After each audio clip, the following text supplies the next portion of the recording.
नमस्कार, मैं राखी आप सभी का स्वागत करती हूँ राज्य दादित संगठन महाराष्ट्र की ओर से। हम सभी को पता है, हमने देखा कि कैप राउंड के बारे में पूरी जानकारी ली। और आज हम जानकारी लेने वाले हैं कि यदि आप 11वीं 12वीं कक्षा में साइंस लेते हैं तो उसके बाद में आपको करियर अपॉर्चुनिटीज क्या है, और वो करियर अपॉर्चुनिटीज ग्रैब करने के लिए आपको कौन सी एग्जाम्स देनी होंगी, तो इसके बारे में आज हम जान के लेंगे। इसके बारे में आज हम जानकारी लेंगे पूरी तरीके से। तो आप जुड़े रहे हमारे साथ लास्ट तक।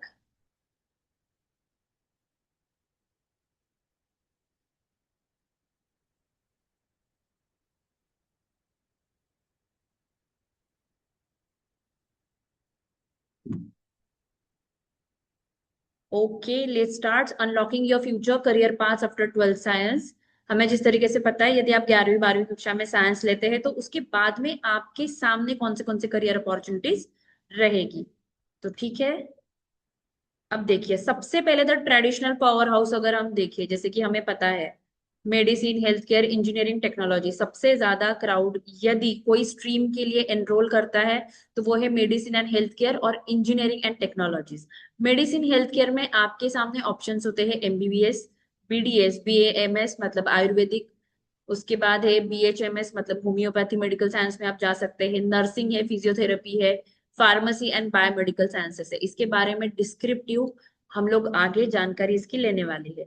इंजीनियरिंग और टेक्नोलॉजी, इसमें देखिए BTech, BE, civil, mechanical, electrical, aerospace, chemical, electronics, architecture and urban planning. ठीक है, इसमें हम लोग एनरोल कर सकते हैं। Beyond obvious allied health sciences जो है मेडिकल लैब टेक्नोलॉजी, जिसमें आप डायग्नोस्टिक टेस्टिंग और पैथोलॉजी से रिलेटेड स्ट्रीम चुन सकते हैं। Radiology and imaging, X-ray, MRI, CT scan operation है, optometry and nutrition, eye care and dietetics है, ऑडियोलॉजी एंड स्पीच थेरेपी है, हियरिंग एंड कम्युनिकेशन डिसऑर्डर्स, इसमें भी आप एनरोल कर सकते हो। इसके साथ है technique, tech frontiers like CS and IT related fields है। कंप्यूटर साइंस एंड आईटी, हमें पता है इसमें आप बीसीए, बीएससी, सीएस, बीटेक, सीएससी, software development, system engineering and tech innovations में आप जा सकते हो। क्लाउड एंड साइबर सिक्योरिटी आपके पास ऑप्शन है, एआई एंड मशीन लर्निंग है, उसी के साथ ऐप एंड वेब डेवलपमेंट है। Science in action, pure sciences and research, आप यहाँ देख सकते हो ये चार्ट। प्योर साइंसेस में यदि आप फिजिक्स लेते हैं, फिजिक्स है, केमिस्ट्री है, बायोलॉजी है, मैथमेटिक्स है। फिजिक्स में आप जा सकते हैं रिसर्च साइंटिस्ट में, ठीक है, एस्ट्रोफिजिसिस्ट हो सकते हैं आप, इंजीनियर हो सकते हैं। केमिस्ट्री अगर आप देखें तो फार्मा रिसर्चर है, एनवायरमेंटल साइंसेस है, फॉरेंसिक एक्सपर्ट्स है, बायोलॉजी में जेनेटिक्स है, इकोलॉजिस्ट है, बायोटेक रिसर्च है। मैथमेटिक्स में आप देख सकते हो डेटा साइंटिस्ट है, एक्चुअरी है, क्वांटिटेटिव एनालिस्ट है। लाइक ये सारे, जिसमें अब जैसे हमें एक 11 12th में जाने के बाद पता चल जाता है कि मेरा कमांड किस चीज पे, either physics, chemistry, maths, biology, so उससे रिलेटेड कौन सी स्ट्रीम्स है प्योर साइंसेस में, आप वो सिलेक्ट कर सकते हैं। Management and businesses, science meets commerce, where you can choose after 12th like BBA, BMS, business administration with science electives, MBA, post sciences आप करोगे definitely after doing the BBA, right. So specialize in pharma, healthcare and tech management है। Launch science-based startups and consultancies you can start with। Creative fields है आपके सामने, जैसे कि design and architect है, जिसमें आप फैशन, इंटीरियर, प्रोडक्ट से रिलेटेड कर सकते हो। डेटा साइंस एंड एनालिटिक्स है, turn raw data into a business, so वो कंसिडर होता है आपका डेटा साइंस और एनालिटिक्स में। एनवायरमेंटल साइंस है, सस्टेनेबिलिटी, क्लाइमेट पॉलिसी है, conservation, like careers with a purpose आप जा सकते हो। साइंस कम्युनिकेशन है, लाइक जर्नलिज्म में आप जा सकते हो, कंटेंट क्रिएशन में आप जा सकते हो, पॉलिसी एडवाइजरी रोल्स में आप जा सकते हो। स्किल बेस्ड पाथवेज भी है, जैसे आईटीआई एंड पॉलिटेक्निक डिप्लोमास है that you can do. Professional certification courses like through Google, Microsoft, Cisco, AWS, globally recognise credentials जो होते हैं वो आप कर सकते हो। गवर्नमेंट स्किल इंडिया प्रोग्राम्स है जो under NSDC, PM K VY scheme offering free और सब्सिडाइज ट्रेनिंग्स है, ये आप कर सकते हो। Like making your choices factors to consider, जैसे कि आपको research career and speak with professionals आप कर सकते हो। इवेल्युएट प्रैक्टिकली, आपको देखना होगा जॉब मार्केट, सैलरी, लोकेशन, इस हिसाब से हम कहाँ फिट बैठते हैं, that you have to check it out again. In next PPT I am going to tell you in a elaborated way. Know yourself, assess interest है, strength and values है, आपका एक प्लान आपको बनाना होगा, right. इस तरीके से आप जा सकते हो। Like explore portals, NCS, LinkedIn learning, Coursera, NPTEL, इसमें भी आप बहुत सारे कोर्सेज कर सकते हो। Track deadlines like JEE, NEET, CUET, NATA, जो नाटा की जो एग्जाम होती है, इन सब के बारे में हम जानकारी लेने वाले हैं। ये अभी आपको थोड़ा शॉर्ट में बता रही हूँ, what would be the options. Guidance, but obviously हमारे जैसे जो काउंसलर्स है, जो ऑलरेडी 15+ ईयर से यहाँ पे काम कर रहे हैं, वो उनका आप गाइडेंस ले सकते हो। जो एक्सपर्टीज है, जो मेंटर्स है, आपके जो सीनियर्स है, आप उनका गाइडेंस ले सकते हो। और इस तरीके से, ये इन शॉर्ट मैंने आपको अभी बताया कि आपके पास में क्या क्या ऑप्शंस हो सकते हैं। बट स्पेसिफिकली यदि मोस्ट ऑफ द स्टूडेंट्स को हम देखें, वो साइंस स्ट्रीम इसलिए सिलेक्ट करते हैं क्योंकि उनका सपना होता है doctor, engineer, NDA, merchant navy. ये मोस्टली यही ऑप्शन सिलेक्ट किए जाते हैं। बट ये ऑप्शन सिलेक्ट करने के बाद में आपको ये एग्जाम्स, इनकी एंट्रेंस एग्जाम होती है, आपको वो क्वालिफाई करनी होती है। तो वो एग्जाम्स में क्या रहेगा, किस तरीके का सिनारियो रहेगा, उसका सिलेबस कैसा है, पेपर पैटर्न क्या होगा, मार्किंग सिस्टम क्या होगी, उसके बारे में हम जानकारी लेंगे। ठीक है, तो navigating your future exams after 12th science, after 12th science which exams you can give, you can attempt, that we are going to go through it. The landscape of opportunities, why these exams matter. देखिए, 12 लाख से ज्यादा student जेडबलई mains exam देते हैं। NEET में अगर आप देखें तो 20 लाख से ज्यादा बच्चे इससे एनरोल करते हैं। अगर पूरे भारत भर में अगर हम आईआईटीज देखें तो 23 है, और 500+ एंट्रेंस एग्जाम्स होती है। बट हम कौन सी एग्जाम्स के लिए एलिजिबल हो सकते हैं 12th साइंस के बाद, आज स्पेसिफिकली हम वो चेकआउट करेंगे। बहुत से बच्चों को पता होगा कि जेडबलई मेंस, जेडबलई एडवांस की एग्जाम हमें देनी होती है यदि हमें नेशनल लेवल पे इंजीनियरिंग करनी है। आईआईटीज और एनआईटी से अगर आप जेडबलई मेंस की एग्जाम देते हो तो आप एलिजिबल हो जाते हो national institute of technology, NIT colleges के लिए, इंजीनियरिंग कॉलेजेस के लिए। यदि आप जेडबलई मेंस की एग्जाम देके जेडबलई एडवांस की एग्जाम क्वालिफाई करते हो, then you would be eligible for IIT colleges, right. तो जेडबलई मेंस की एग्जाम यहाँ पे हम लोग देख सकते हैं। इसका जो पैटर्न है, कंप्यूटर बेस्ड टेस्ट होता है ये। इसमें सब्जेक्ट क्या रहेंगे आपके, फिजिक्स, केमिस्ट्री, मैथ्स। और अटेम्प्ट कितना है, एक साल में आप 2 बार इसके अटेम्प्ट दे सकते हो। जब आप 12th स्टैंडर्ड में होते हो तभी जनवरी मंथ में एक अटेम्प्ट आपका आता है, आपके बोर्ड एग्जामिनेशन के पहले, और बोर्ड एग्जामिनेशन के बाद में आपका एक अटेम्प्ट आता है। अब आप कहोगे मैम 2 अटेम्प्ट से तो मतलब स्कोर कैसे कंसिडर किया जाएगा। 101%, जिसका स्कोर, जिस अटेम्प्ट का स्कोर आपका अच्छा होगा, वो अटेम्प्ट का स्कोर कंसिडर किया जाएगा। इसके बाद qualifying for this examination, NITs आपको कॉलेजेस मिलते हैं, स्टेट कॉलेजेस के लिए आप अप्लाई कर सकते हो। जेडबलई मेंस का यदि स्कोर बहुत अच्छा आया है और आप जेडबलई एडवांस के लिए अगर आप क्वालिफाई होते हो, एलिजिबल होते हो, तो आप वो एग्जाम दे सकते हो, and then you will get your advance, you will get your IIT colleges. Like इसका भी जो मोड है जेडबलई एडवांस एग्जाम का, कंप्यूटर बेस्ड और पेन पेपर होगा, varies. Difficulty significantly higher than the जेडबलई mains. जेडबलई mains already एक टफेस्ट एग्जाम है, but इससे भी ज्यादा डिफिकल्टी लेवल आपको जेडबलई एडवांस में आता है। अब इसमें अगर आप क्वालिफाई कर लेते हो तो डेफिनेटली ऑल 23 आईआईटी कॉलेज जो है और आईआईएससी जो कॉलेजेस है उसमें आप एनरोल कर सकते हो। Preparation requires 1-2 year of dedicated study, 101%, as it is a national level exam. National level की एग्जाम है तो इसका जो सिलेबस है वो नेशनल लेवल पे सेम होना चाहिए, और वो एनसीईआरटी बेस्ड होता है, सीबीएसई बेस्ड होता है। तो हमें 11th-12th NCERT based physics, chemistry, maths इसका स्टडी करना होगा। उसकी आपकी स्ट्रैटेजी क्या होनी चाहिए वो भी मैं आपको आगे बताने वाली हूँ। अदर नोटेबल इंजीनियरिंग एग्जाम्स अगर हम देखें तो कर्नाटका में अगर कोई है तो कर्नाटका की प्राइवेट इंजीनियरिंग कॉलेजेस की एग्जाम होती है। वेस्ट बंगाल का स्टेट इंजीनियरिंग एंट्रेंस होता है, मतलब वही स्टेट के स्टूडेंट्स इसमें अप्लाई कर सकते हैं। एमएचटी सीईटी का आप देखिए, जैसे हम महाराष्ट्र में रहते हैं तो Maharashtra state entrance for engineering. कुछ कॉलेजेस है, प्राइवेट कॉलेजेस है, वो उनकी प्राइवेट एग्जाम्स भी लेते हैं। उसमें देखिए सबसे पहले है VIT triple E, valour institute of technology entrance, SRM J triple E, SRM institute of science and technology, इनकी भी एग्जाम होती है, वो हम लोग इसके लिए एनरोल कर सकते हैं। अब जो स्टूडेंट्स मेडिकल एस्पिरेंट है, NEET, UG, other health sciences exam में जाना चाहते हैं तो उन्होंने नीट की एग्जाम देनी चाहिए। National eligibility cum entrance test होती है। जो बच्चों को डॉक्टर बनना है, वो नेशनल लेवल पे बनना हो, स्टेट लेवल पे बनना हो, there is only one examination, that is NEET examination, and it consists of 200 questions, 180 to be attempted across physics, chemistry, and biology. In biology, as we know, there is a botany and zoology, right? The exam duration 3 hours 20 minutes का होगा। A score above 600 typically qualified students for government medical colleges. 600 के ऊपर आपका score रहना जरूरी है।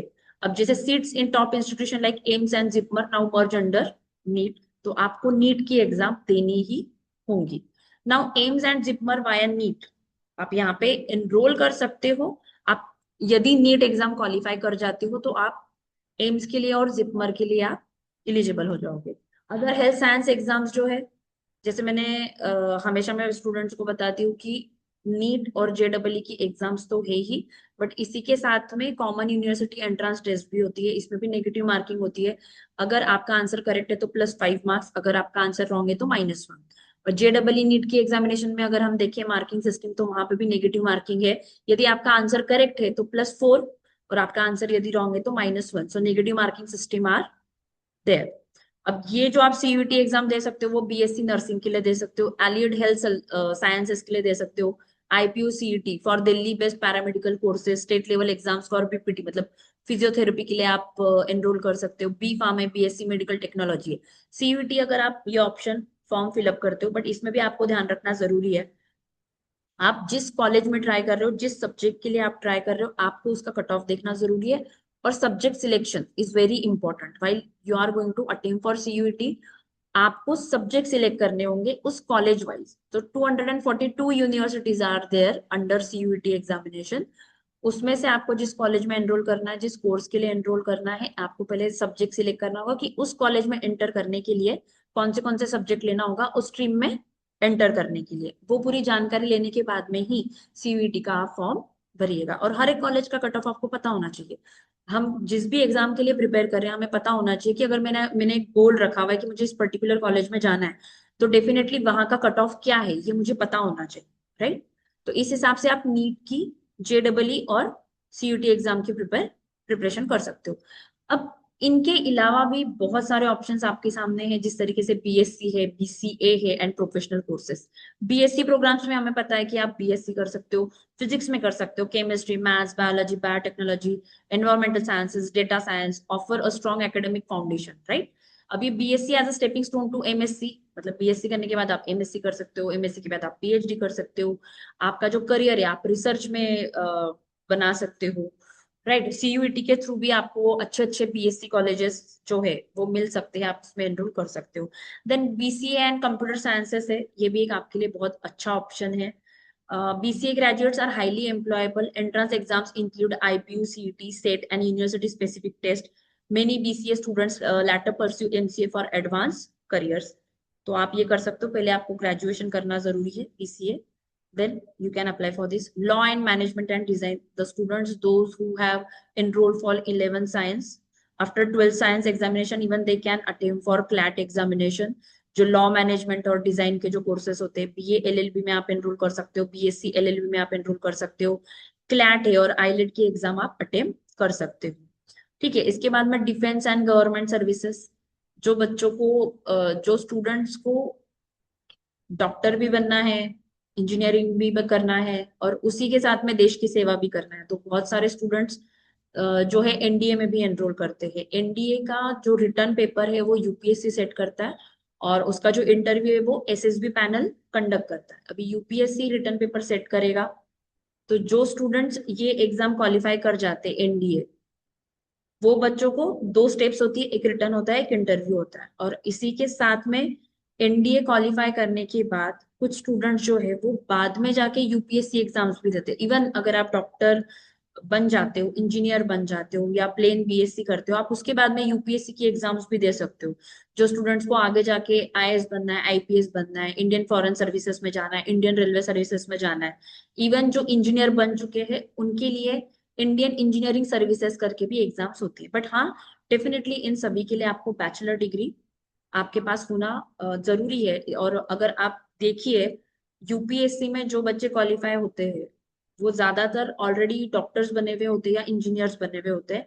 ऐसा क्यों होता है? क्योंकि जो यूपीएससी एग्जाम क्रैक आउट करने के लिए जो एक पर्सनैलिटी लगती है, मतलब 14 to 15 आवर्स पढ़ना, डेडिकेशन से स्टडी करना है, स्मार्ट स्टडी करना है, कुछ चीजें समझ के लेना है, ये सारी चीजें आपकी ग्रूम होती है, डेवलप होती है जब आप डॉक्टर और इंजीनियरिंग की डिग्री लेते हैं। तो आप एनडीए में जा चुके हो, डॉक्टर बन चुके हो, इंजीनियरिंग कर चुके हो, आप बीएससी कर चुके हो, still you can apply for the UPSC examinations, right?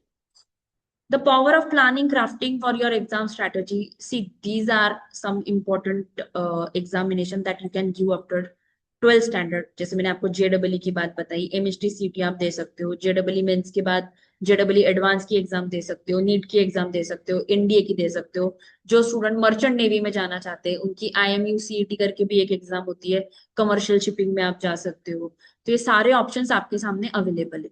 अब ये ऑप्शंस तो अवेलेबल है, बट कुछ चीजें हमें ध्यान में रखना जरूरी है। Till state 10 standard as we know, हमने थेरोटिकल स्टडी किया है। थेरोटिकल स्टडी मतलब अगर 2 मार्क्स के लिए क्वेश्चन है तो 4 लाइन्स लिखना है, 4 मार्क्स के लिए क्वेश्चन है तो 8 लाइन्स लिखना है, राइट?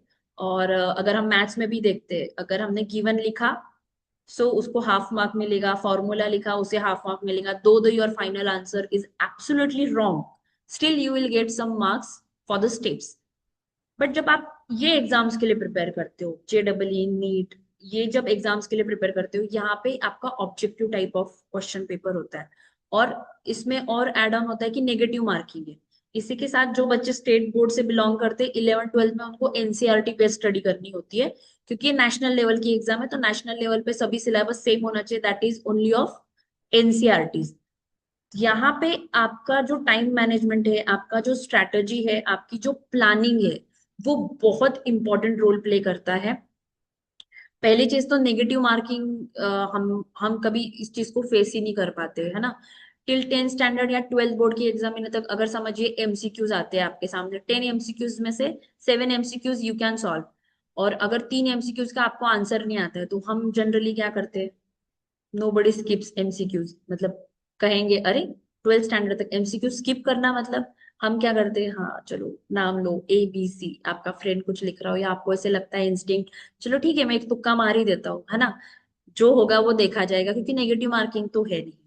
इवन 10 स्टैंडर्ड या 12th स्टैंडर्ड बोर्ड में भी अगर आपको कहा गया है थ्योरी क्वेश्चन में 4 में से आपको 3 क्वेश्चंस अटेम्प्ट करने हैं, अब ये 3 क्वेश्चंस अटेम्प्ट करने हैं, 2 क्वेश्चंस का आंसर्स आपको प्रॉपर आ रहा है, तीसरे क्वेश्चन का आंसर आपको नहीं आ रहा है, फिर भी हम उसे स्किप नहीं करते, बिकॉज समवेयर वी नो कि थ्योरी में you have to write down, if you are writing something you will get a mark.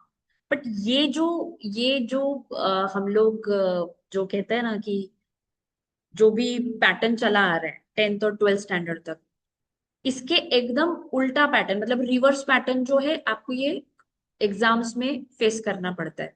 First standard से लेके 10th और 12th बोर्ड्स तक आप यही पैटर्न फॉलो करते हो, राइट? थ्योरी ही लिखना है, एक दिन में एक ही पेपर होगा, 1 साल का ही सिलेबस है, उसकी हमें पढ़ाई करनी है। बट जब आप 12th के बाद में ये एग्जाम्स को फेस करते हो, तो पहली चीज तो कि एमसीक्यूज आ जाते हैं, मल्टीपल चॉइस क्वेश्चंस आपको फेस करना पड़ता है, उसके साथ में नेगेटिव मार्किंग होता है। 10th और 12th बोर्ड में एक दिन में हम एक ही पेपर दे रहे हैं, बट यहाँ पे क्या हो रहा है? एक ही दिन में 3 ही घंटे आपको मिलेंगे, 11 12 फिजिक्स केमिस्ट्री मैथ्स और फिजिक्स केमिस्ट्री बायोलॉजी, इनका दोनों साल का एनसीईआरटी बेस्ड सिलेबस रहेगा, उस सिलेबस पर 3 घंटे में पेपर देना है। और इस स्कोर पे ही डिपेंड करेगा भैया मुझे आगे जाके कौन सा कॉलेज मिलेगा, मुझे मेरा ड्रीम कॉलेज मिलेगा या नहीं मिलेगा, वो इस पे ही डिपेंड करता है। तो आपकी स्ट्रैटेजी बहुत सटीक होनी चाहिए, आपको आपका प्लानर अच्छे से पता होना चाहिए कि आपको पढ़ाई किस तरीके से करनी है, आपको कितने घंटे स्टडी करना है।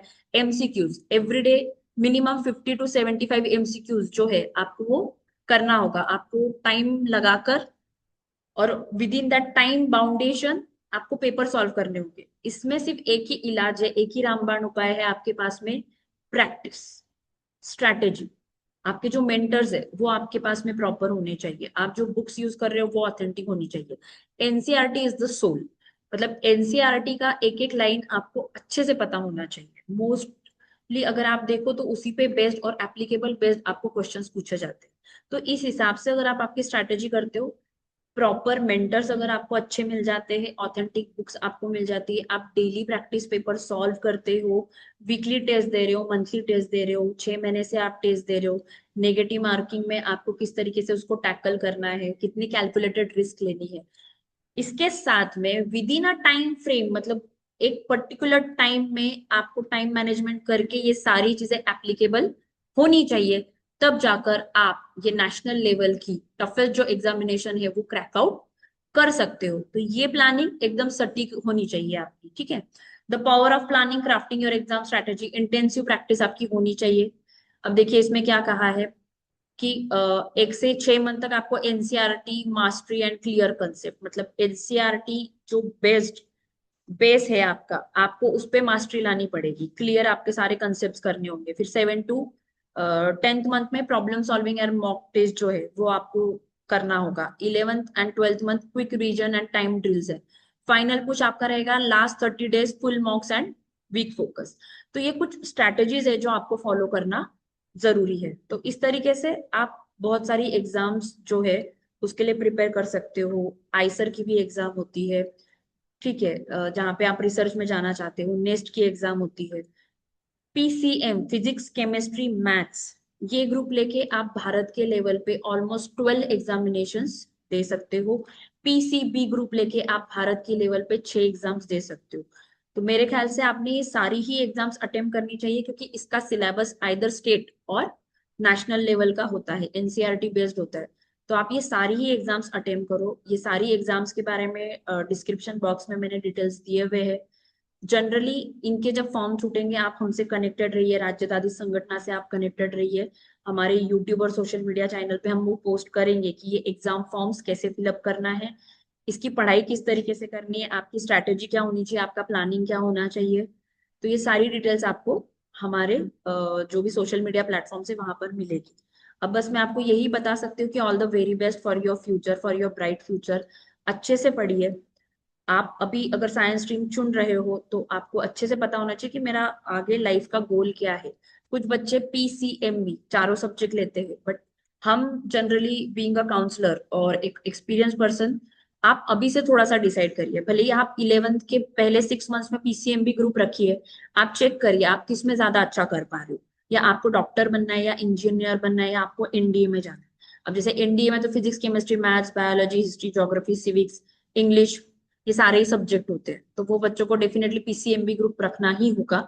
बट जिन्हें पता है स्पेसिफिकली कि मुझे इंजीनियर ही बनना है तो उन्होंने पीसीएम ग्रुप रखना है। जिन्हें पता है कि मुझे बायो से रिलेटेड ही कुछ आगे करना है, डॉक्टर बनना है, नर्सिंग में जाना है या फार्मासिस्ट होना है, तो उन्होंने पीसीबी ग्रुप ही लीजिए। क्योंकि क्या होता है कि फिजिक्स केमिस्ट्री मैथ्स बायोलॉजी चारों सब्जेक्ट आप लेते हो। देखिए मैथ्स और बायोलॉजी ये दोनों भी टफ ही है। बायोलॉजी में अगर आप देखो तो थ्योरी बहुत ज्यादा है, बहुत लेंथी है। मैथ्स में आप देखो तो न्यूमेरिकल्स है, कैलकुलेशंस है। इस वजह से हमें एक बात ध्यान में रखना जरूरी है, अगर मुझे इंजीनियरिंग करना है, मेरा गोल सेट है, पीसीएम लीजिए। क्यों हमें अननेसेसरीली बायोलॉजी के लिए हमारा टाइम वेस्ट करना है ना। जनरल नॉलेज के लिए बाद में लाइफ में कभी भी आप बायो पढ़ सकते हो, राइट। बट पीसीएम मैथ्स पे फोकस करिए, क्योंकि मैथ्स में भी न्यूमेरिकल्स बहुत है। फिजिक्स में भी अगर आप इंजीनियरिंग फील्ड में जाने वाले हो, जेडब्ल्यू देने वाले हो, तो फिजिक्स में भी न्यूमेरिकल्स बहुत है। आप पीसीबी ग्रुप लेके करने वाले हो तो डेफिनेटली बायोलॉजी लेंदी है ही, उसमें कंसेप्ट भी बहुत सारी है।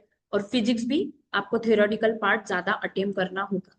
सो डेफिनेटली 2 साल में इस स्ट्रैटेजी को, इस प्लानर को फॉलो करना भी समय कम पड़ जाता है। कुछ बच्चों को रिपीट करना पड़ता है ना। तो आप आपका टाइम मत वेस्ट करिए। पहले 3-4 महीने आप रखना चाहते हो मैथ्स भी बायो भी रखिए। क्लियर अभी हो चुका है, क्लैरिटी आ चुकी है कि मैथ से ही रिलेटेड जाना है, बायो से ही रिलेटेड जाना है, वेल एंड गुड फंटास्टिक। पर नहीं हुआ है तो पहले 3-4 महीने you can take a chance, क्योंकि 1.5 साल में ये पूरी स्ट्रैटेजी सीखना, इम्प्लीमेंट करना, एग्जीक्यूट करना और उसी हिसाब से पेपर देके अच्छा स्कोर मिलाना इतना इजी नहीं है, right. So all the very best when ever you need any kind of help. Description box में हमारा जो ईमेल आईडी है वो भी हमने पोस्ट किया है, आप उस पे आपके क्वेरीज क्वेश्चन डाल सकते हो, आप कमेंट कर सकते हो। आपको स्पेसिफिक कोई टॉपिक पे अगर आप चाहते हो कि आपको एक्सप्लेनेशन चाहिए, उस पे कोई वीडियो बनाना है, तो 101% आप उसके बारे में भी हमें पूछ सकते हो। देखिए डियर स्टूडेंट्स, मैं जानती हूँ कि अभी जस्ट आप 10th पास आउट होके 11th में आए हो और कैप राउंड भी इतने जल्दी लगे हैं। बहुत सारे कंफ्यूजन होंगे आपके दिमाग में कि क्या करना चाहिए और क्या नहीं। बट ध्यान में रखिए शिक्षा और रोजगार ये दो चीजें बहुत महत्वपूर्ण है, बहुत इंपॉर्टेंट है। शिक्षा मतलब जो आपके घर में भी आपको जो संस्कार मिलते हैं, जिससे आपकी एक पर्सनैलिटी एक कैरेक्टर बनता है, और उसी के साथ में आप जहाँ एजुकेशन लेते हो, है ना। तो शिक्षा में दोनों इंक्लूड किया जाता है। और रोजगार मतलब आइदर आप कहीं जॉब करोगे या फिर आप शायद आपका बिजनेस करोगे, राइट। तो ये दोनों चीजें बहुत इंपॉर्टेंट है। आपको फाइनेंशियली साउंड रहना बहुत जरूरी है, आपको इमोशनली साउंड रहना बहुत जरूरी है, फिजिकली साउंड रहना बहुत जरूरी है। ये पिलर्स अगर आपके बहुत अच्छे हैं शिक्षा और रोजगार के, आपके लाइफ के 99% जो प्रॉब्लम है वो रिजॉल्व हो जाते हैं। 1% प्रॉब्लम तो हर कोई फेस कर रहा है, वो अंबानी भी फेस कर रहा है, वो शाहरुख खान भी फेस कर रहा है। But 101%, 99% problems get resolve if अच्छी शिक्षा आपने ली है और अच्छा रोजगार अगर आपके पास है तो।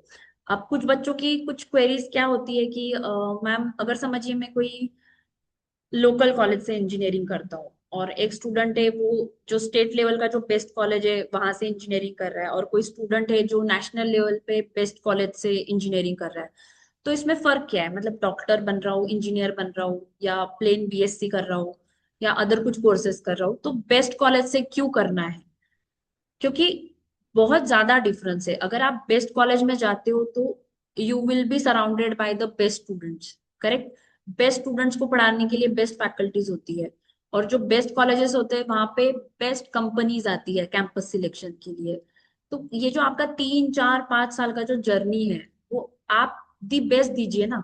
अगर आपको ये 4 5 साल आपका इन्वेस्ट ही करना है, तो कोई अच्छी जगह पे दीजिए, कोई टॉप मोस्ट कॉलेज में दीजिए, क्योंकि वहां से निकलने के बाद में आपको बेटर जॉब अपॉर्चुनिटीज रहेगी।